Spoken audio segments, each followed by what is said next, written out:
Okay, so we're back for our next episode, which is going to focus on character creation. Some of the steps, I don't agree with the order, but we'll go through it as best we can. There's, again, a lot of verbiage here. Um, they explain what creating a character means, and I'm going to assume most of you know what that is. Um, Now, these are the steps that want you to determine your background, determine your morality, select a species, select a career and specialization, and then there's a number of choices you'll make at that point. Invest experience points, and determine derived attributes, and then determine motivation, and finally choose gear and appearance. Alright. So, the first thing you're going to have is you determine your background, and they give all kinds of information. So much information that I think it can be maybe even a little intimidating to new players. The cultural backgrounds. Are you comfortable with tech? Do you come from a primitive backwater planet? The privileged few, the poor and the hungry. Experiencing the Force. Do you experience as an ancient religion? Duty, tradition, pragmatic power, one with the Force. Heeding the call, fleeing the Empire, desire for understanding with great power, ultimate abilities. It's helping you design your character's background. It's really aimed, it looks like, for people both new to gaming and Star Wars.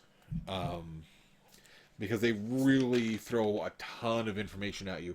Most of which I think most players are going to already know and be comfortable with. But it is there, which isn't necessarily a bad thing.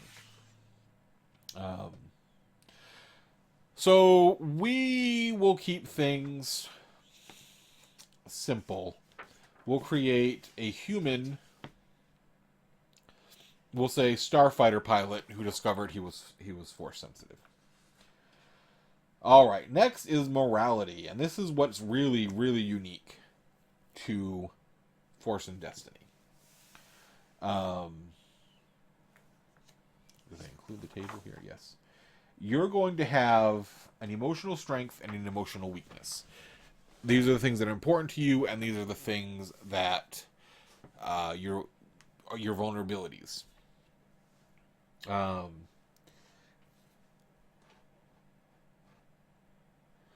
Now, each player also has an option. Initially, everybody's morality starts at 50. However, to represent their prior experiences in the galaxy, they can choose to modify their starting morality or to gain additional experience points or credits with which to purchase additional gear. When creating a character, each player may select one of the following options. Now, they have this as step 2. We do this last, almost, in my group. You can gain 10 starting experience. This XP increases the starting XP the PC starts when playing starts with. That's it. You just gain 10 XP. For GMs that just don't want to deal with these other options, just bump all the species bonuses by 10 XP. You can gain 2,500 starting credits. This money may be spent on the PC starting gear or saved. That's another default option a GM can do. Instead of 10 extra experience, just say everybody starts with plus 2,500 credits. Or a player can take 5 XP and 1,000 credits. Or they can increase the starting morality by 21. This gives the PC starting with a morality of 20. You may increase or decrease by 21. So you can start with a morality of 29 or 71. And that puts you at the light and dark side thresholds, which begin modifying dice pools. Now, for the actual moralities, these are the things that are going to determine whether you gain conflict or not. And they suggest just rolling and then taking both, because they're complementary. So you have curiosity and obsession. So where does your curiosity turn into obsession? Where does your pride become arrogance? Where does your ambition become greed? Or you could roll individually, so you could have compassion and coldness. Conflicting, but maybe you're a dynamic individual. Or you can have your characters pick. Generally, my group rolls. If they're feeling it, they take it. If not, they'll roll till they find something that they feel, or they'll just pick something. Or we'll discuss their character, how they see their character, and find what works for them. So I don't have D percentile. Let me find an online dice roller.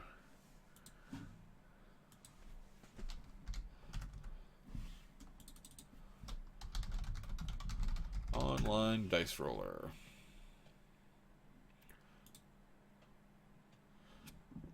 Good old Wizards of the Coast. D percentile. Roll and get 28. So for our character, it is enthusiasm tinged with recklessness. The character is always ready to try something new, and he approaches all his tasks, even mundane ones, with excitement. He's not one to overthink a situation lest he miss a new opportunity. Recklessness. Of course, a little thought can go a long way towards saving someone from a major mistake, which this character may find out to his sorrow on more than one occasion. Reckless behavior can leave him in a dangerous situation or at the mercy of more calculating individuals. And what that's going to do is that's going to help determine how I roleplay my character. So I've got a character sheet up here. We're going to go ahead and emotional strength is enthusiasm. His emotional weakness is recklessness. Starting conflict is going to be 0. You'll get that as you play the game, and his starting morality right now is 50. All right. So, and what that means, if I'm ever not playing by these, if, the GM's going to bait me with situations where I need to act enthusiastic and potentially reckless.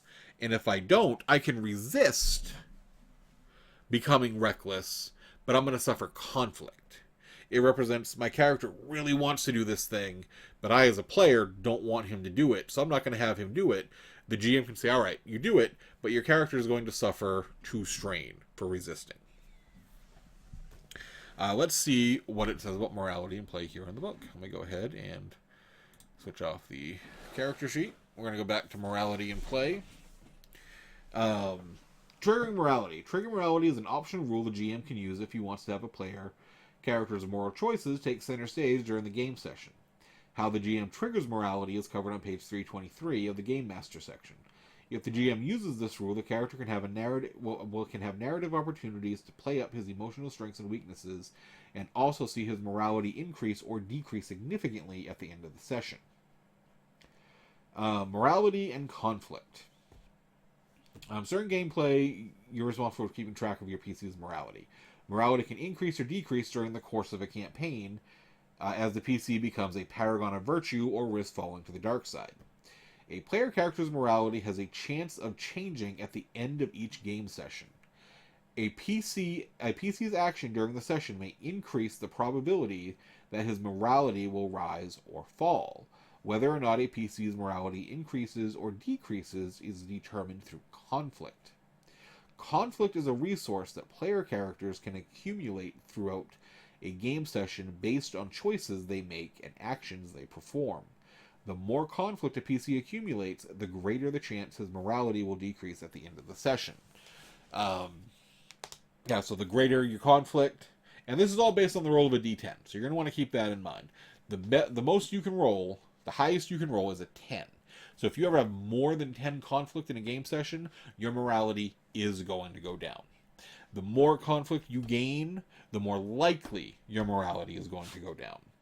Because what it essentially boils down to is at the end of the adventure, you gain a D10 minus your conflict in morality.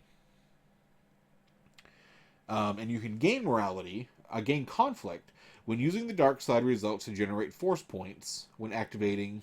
Using dark side results to generate force points when activating a force power or talent will give you conflict. Performing certain narrative actions will gain you conflict. Generating certain results when failing a fear check will gain you conflict. Anytime a character uses one or more dark side results to generate force points, he accumulates one conflict per dark side result used, in addition to any other penalties. You can also accumulate conflict by performing immoral actions like murder or assault. Things that, because it's assumed your character is inherently good. So doing bad things fills them with conflict. Like, well, why did I do that? And then, let's see. Over the course of the session, a PCA may earn no conflict at all, as much as 10 conflict or even more. At the end of the session, each player tallies up the conflict his character has earned and then rolls a d10. If the roll result is less than the amount of the conflict he earned during that session, he subtracts the roll result from his conflict, and then decreases his PC's morality by the difference. If the roll is greater than the amount of conflict he has earned, he subtracts the conflict from the roll result and increases his morality by that number. So say you've gained 4 conflict and you roll a 1. You subtract 4 from 1 and get negative 3. So your conflict goes down by 3. I think they could have really simplified this. You just take your D10 roll, subtract your conflict, modify your morality accordingly. So if you've got 8, if your conflict is 8, you roll a D10, you roll a 1. 1 minus 8 is negative 7. Your morality goes down by 7. If your conflict is a 3 and you roll a 6, 6 minus 3 is 3, your morality goes up by 3. So despite your conflict, you've managed to find the bright side of things. You've come to terms with the things you have done. The example, at the end of the game session, Sarah tallies up her conflict and discovers that her character has earned 3. She rolls a d10 and gets a 1. Her character's morality is reduced by 2. If she had instead rolled a 6, her morality would have increased by 3. Now, this is a lot of information to throw into the character generation section. I would have put this outside of the character generation section. This part is fine. This part should have gone somewhere else. Because this should be just about creating characters, not learning new mechanics. They could have been... I wouldn't have put it here. This should be the basics of the game. But I would have put it in a section directly after character generation. I think this is, again, throwing a lot at people who right now are just trying to create their characters. But now you know how morality works. And then they continue on. Because we talked about becoming a paragon of the lighter dark side at 29 or 71. Dark side threshold. If a character's morality drops below 30, he has crossed the dark side threshold. At this point, he becomes a dark side force user. Being a dark side force user adds significant narrative effects to a character's ongoing story. These effects are usually determined by the GM, or by the GM and player working together. Becoming a dark side force user also has several mechanical effects. The character generates force points using dark side results instead of light side results. The character's presence in the group alters the starting destiny pool. The character's strain threshold may decrease, and their wound threshold increases. They're becoming emotionally distant, but perhaps physically tougher. One crucial effect to being a dark side force user involves how the character generates force points on checks. Instead of using light side results on the force die to generate force points, the character must use dark side results.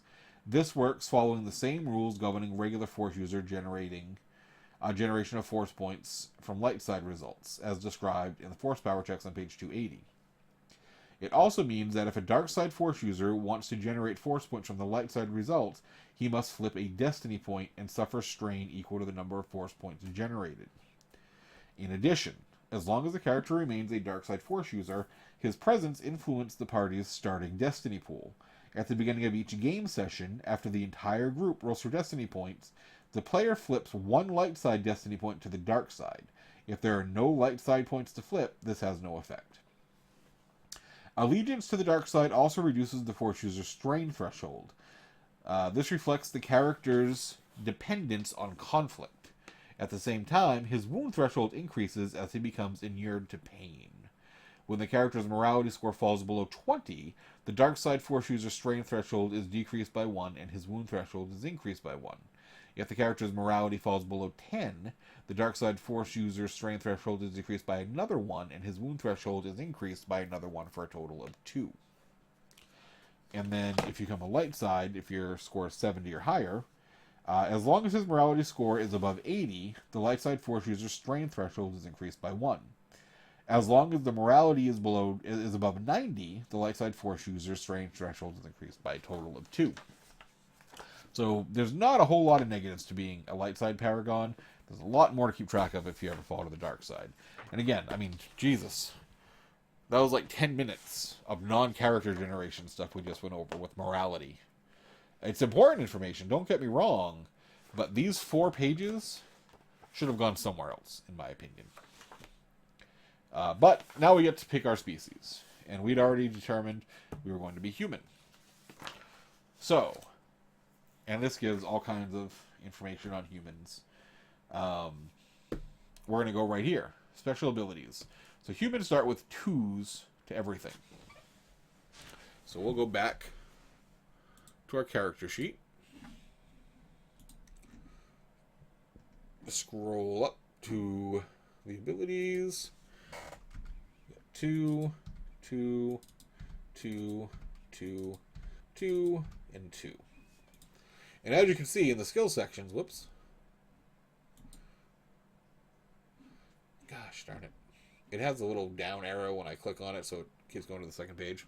Anyway, as you can see in the skill section, it filled everything with 2 green skill dice. Next, the wound threshold is equal to 10 plus brawn. So right now, we'll just put it at 12. Though if I increase my brawn, it'll go up. Strain is 10 plus willpower. So the strain right now is 12. Starting experience is 110. I don't know if I have a spot for that on here or not.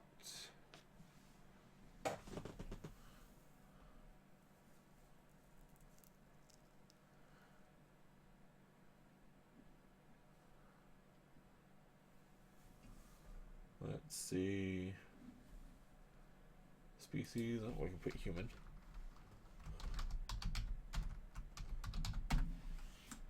And total XP, 110. Starting abilities. Humans start the game with 1 rank each in 2 different non-career skills of their choice.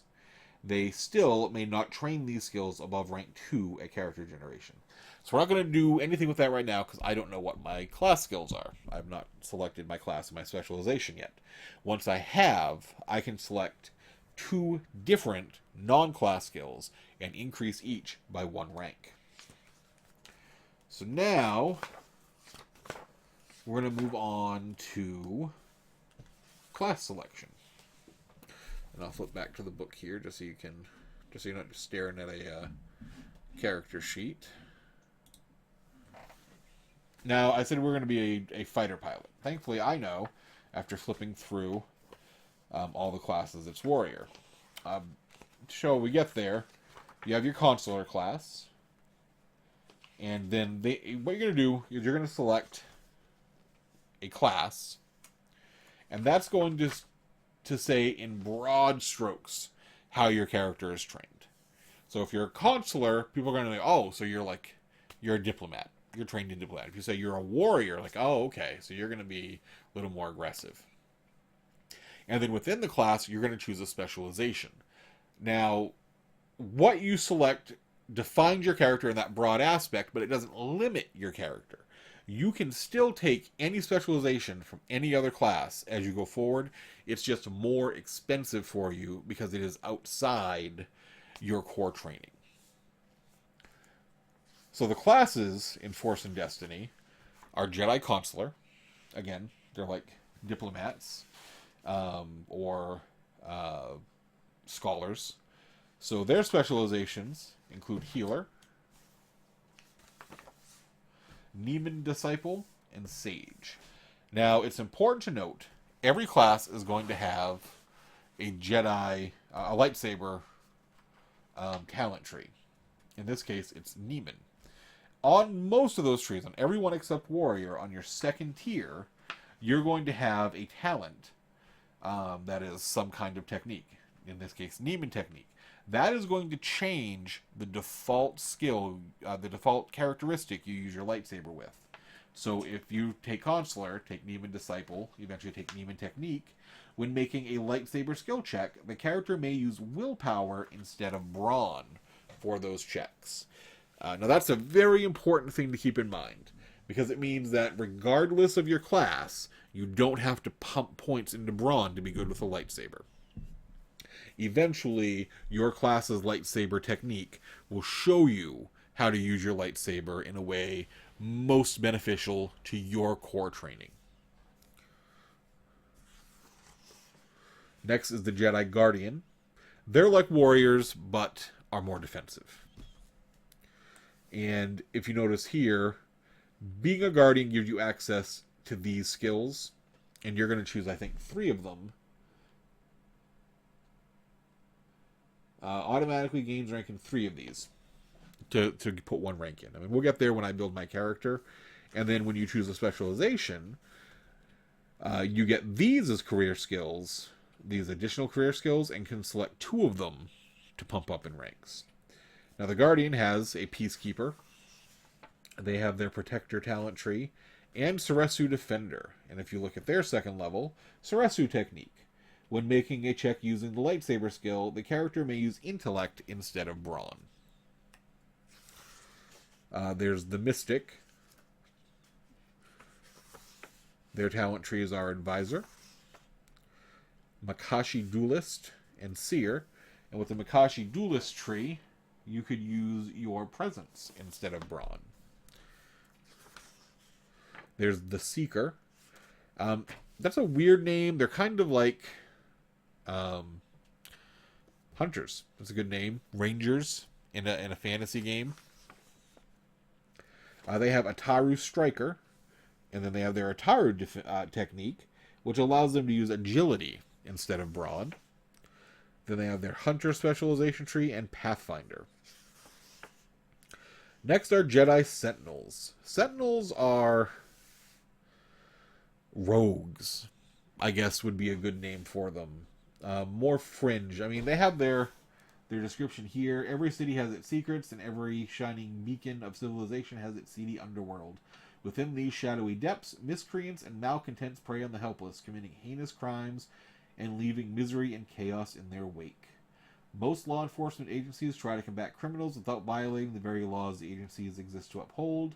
Thus, their agents must abide by strict regulations and restrain their behavior. Even institutions that exist to uphold evil laws, such as the Empire, have codes of conduct that apply to their enforcers. The Sentinel, however, plays by his own rules. So it's kind of a cool class. And then it's thrown off for me right off the bat by having an Artisan talent tree. I looked through that and didn't really see a whole lot that interests me. Then there's the Shadow talent tree, which is kind of cool. It's all about stealth and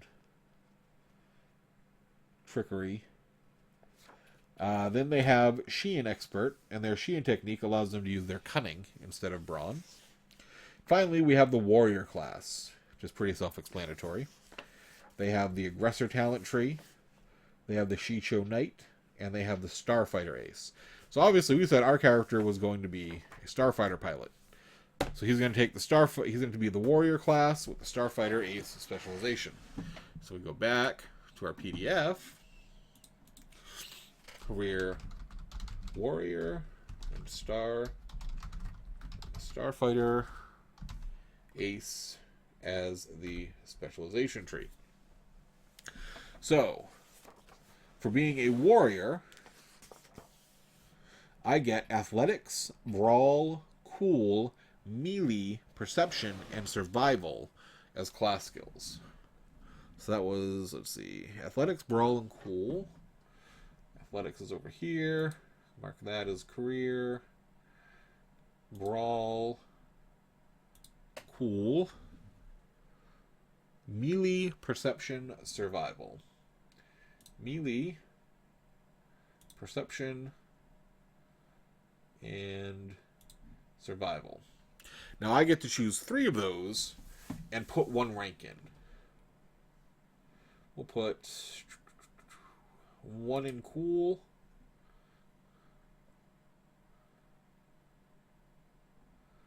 1 in Perception,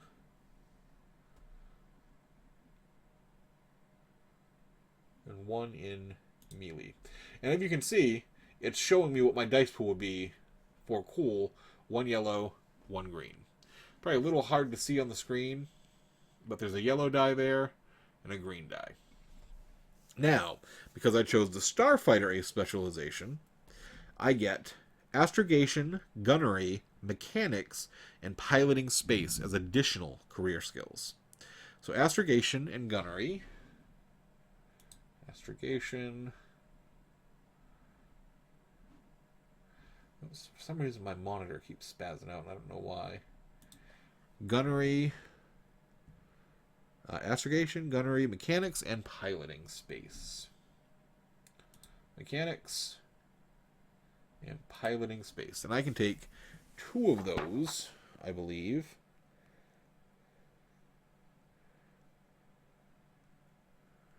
Let's see.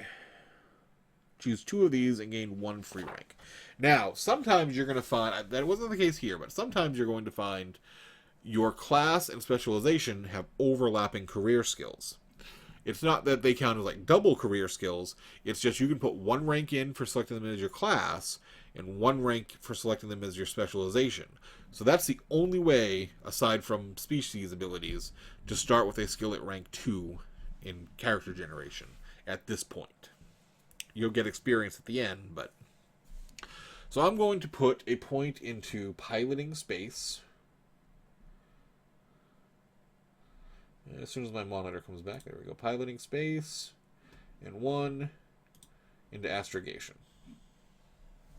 Now, because I'm a human, I can put 1 rank into 2 non-class skills. I'm going to put 1 into Ranged Light, and 1 into Knowledge Outer Rim. And that will conclude my species benefits. Now we get to spend experience points. I have 110 that I can spend. And this is how you can spend experience points. You can increase a characteristic. To increase a characteristic, it is 10 times the purchased rating in experience, and each rating must be purchased sequentially. So this is where you're going to spend most of your points. So say I want my Brawn to start at 3. That's going to cost me 30 experience. Say I want my Cunning to also start at 3. That's going to be another 30 experience. And say finally I want my Presence to start at 3. That is another 30 experience. So I spent 30 experience just increasing 3 attributes, 3 characteristics by 1. Now, you can also spend experience to purchase ranks and skills. It is 5 times the purchase ranked in experience. Each rank must be purchased sequentially. You may not raise any skill above rank 2 during character creation. And if it's a non-career skill, it costs 5 additional points. So say I wanted to purchase Discipline, it would be 5 times the purchase rank, so 5 times 1 is 5, plus 5 for being non-career. So it would cost me 10 experience points to buy 1 rank of Discipline. What I'm going to do, we'll buy a 2nd rank of Piloting Space.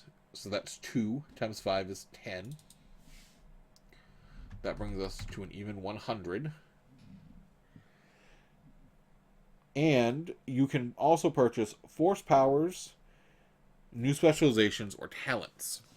So we're going to go back to the Starfighter Ace talent tree. Let me go ahead and turn back on my camera. So you have these talent trees. And these are where your characters are really going to get specialized. You have to start at the top because they don't have any requirements. So like say I wanted to take grit. It would cost me 5 experience. See where it says cost 5. And then I would get +1 strain threshold. Say I wanted to eventually get confidence. May decrease the difficulty of discipline checks to avoid fear by 1 per rank of confidence. I would have to be able to connect it to things I already have. So the easiest way would be to get skilled jockey. But I could also get it by going rapid reaction and then solid repairs, or solid repairs to galaxy mapper, to grit, to skilled jockey, to grit, to touch of fate, to rapid reaction, to confidence. I'm going to take skilled jockey. That's going to cost me 5. So if we go back to the character sheet, we're at 105. And under the talent section, I'm going to put skilled jockey. It is on page 101. And the brief description of it is remove 1 penalty die per rank of skilled jockey. Remove 1 black die per rank of skilled jockey from all piloting planetary and piloting space checks. So, remove 1. Whoops. Remove 1 black die from all piloting checks. And that brings me to 105. So then I will also get grit, which gives me +1 strain. So that'll bring me to 110. Now my wounds are actually going to be 13. My grit is going to also be 13. Or my strain is going to be 13. 10 plus 2 plus 1 for grit. Now, what we do in my group is we've printed off a bunch of these from the internet. Some guy put together a really nice collection of these sheets that you can download. If I can find it, I'll put it in the description. And we just mark off the boxes. So I'd mark that box off, and I'd mark that box off. So it shows I have these, and now I can get confidence. Confidence is my first available second row. Now, had I the experience, I could have added the Shicho Knight talent tree. To do that, to add a new specialization, it is 10 times the total number of character specializations. So that would have given me 2. It would have cost me 20 points to add the Shicho or the Aggressor. And you can do this with experience at any time. If it is outside of your career, it costs 10 additional. So say I wanted to add the Shadow. It'd say that would be 2. That would be 20 plus 10 is 30 experience to add the Shadow. And all that does is it gives me the class skills, the additional class skills, and I can now start choosing from there. I believe it gives you the class skills. Purchasing additional specialization within a character's career costs 10 times. Let's see. Purchasing a new specialization means basically that the player may buy the ability to purchase talents within that specialization. Also, each specialization has 4 additional career skills. These skills now count as career skills for the character. So it can make getting skills cheaper. And that's it. We'll say with the morality thing, I'm going to start with 2,500 experience, 2,500 gold, just to, credits to make it simple. Derived attributes, we've done wound and strain. Defense is 0. We'll go back to the character sheet. Defense is 0, which is already there. And soak determines how much incoming damage a character can shrug off before being wounded. A character's soak value is subtracted from any incoming damage. Any damage remaining after subtracting the soak becomes wounds and is applied towards the character's wound threshold. A character's default soak value is equal to his brawn rating. After determining this initial value, subsequent increases to a character's brawn rating do increase his soak value. An addition to soak value is most often gained by wearing armor. Some talents, such as enduring, may also increase a character's soak value. So the beginning soak value is 3. Now comes one of the most fun parts of the game, in my opinion. Determining your character's motivation. We'll go back to the book. Alright. Now, you can roll randomly, and I do suggest that. I rolled randomly for the character I'm currently playing, and I thought it came out phenomenally. The character I'm currently playing is actually a Zabrak starfighter pilot. So let's see. Let's roll a d10. I'll go back to the dice roller I found on the internet. Roll 1d10. We got an 8. Faith. And then if you look here, there's, ambition. Because you could have got ambition, cause, or faith. Ambition, cause, faith charts. We need another d10. 4. 4 is the cosmic force. The character understands on some level that everything that happens, has happened, or will happen in the galaxy, that will happen in the galaxy as part of the cosmic force. The force guides the galaxy and the individuals within it, and things happen for a reason.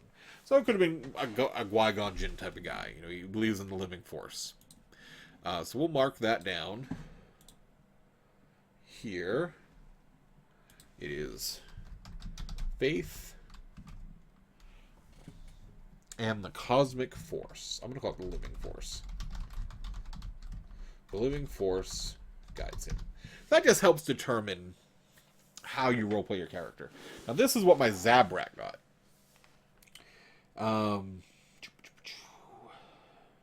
Here we go. He got specific cause and stop the rebellion. The Rebel Alliance is an organization of outlaws and malcontents who fight against their legitimate government. The character may not like the Empire, but he dislikes the Alliance more and wants it stopped. So I determined my character was a disgruntled former X-Wing pilot who's seen maybe the darker side of the Rebel Alliance. So now he functions on his own. And with his current group, they're starting to uncover the secrets of the Force. So you can get all kinds of neat things like that. Shoe starting gear, physical description. Let's see. You can also roll as a group for a starting resource. My group just chose a ship. We wanted to have a ship. And that really brings us to the end. I mean, I have that 2,500 credits, but I mean, it'll buy me like a blaster or something. So we'll look at, let's see. I have ranged light. So I will take a heavy blaster pistol. That'll cost 700. So I start with 2,500 for my morality option. And then as a character, it says somewhere how much you start with. Probably back here, yeah. Let's see. I think you start with 500 credits. Yeah, so I start with 3,000, so I'm at 2,300 credits after buying a blaster pistol. So let's see. Do they have a section for weapons? They do. So if we put heavy blaster pistol, skill is ranged light. They put dash light. The damage for heavy blaster pistol is 7. The range for a heavy blaster pistol is medium. The critical on a heavy blaster pistol is somewhere 3. That means I need 3 advantage symbols to trigger the critical on a heavy blaster pistol. It doesn't happen often. We've only seen 1 critical, I think, in the games we've played. And it has the stun setting as a special ability. Now, I know the big question is going to be, well, how do I start with a lightsaber? And the short answer is you're going to have to ask your game master. The long answer is The first couple of adventures, the one you get in the core rulebook and the one you get in the game master screen, are all about getting lightsabers. So if you start with them, you could really throw off the first couple. If your GM's planning on running those first couple of adventures, it can throw them off. Let's see. I've also got melee. So let me take a vibro sword.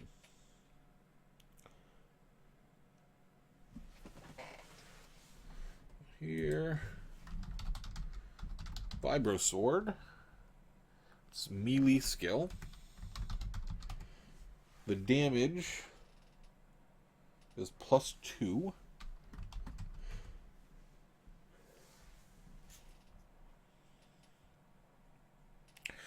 The range is engaged. The critical is 2. It has a bunch of... It has defensive 1. Pierce 2. And vicious 1. Let me...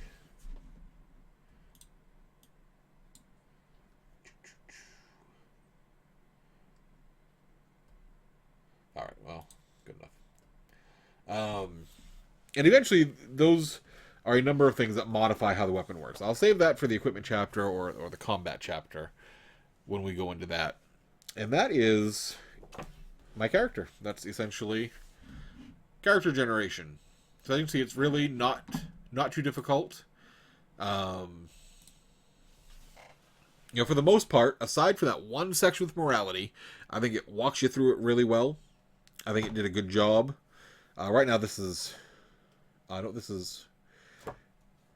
have no real complaints aside from that one section on morality. They do a really good job in every other aspect. So next time, we will do an overview on skills and what skills apply to what. Alright, so if you found something that helped you out, let me know. Give me a like. Comment in the comment section. If you don't understand something, again, give me a comment in the comment section, and I'll see if I can elaborate or further explain myself. Thank you.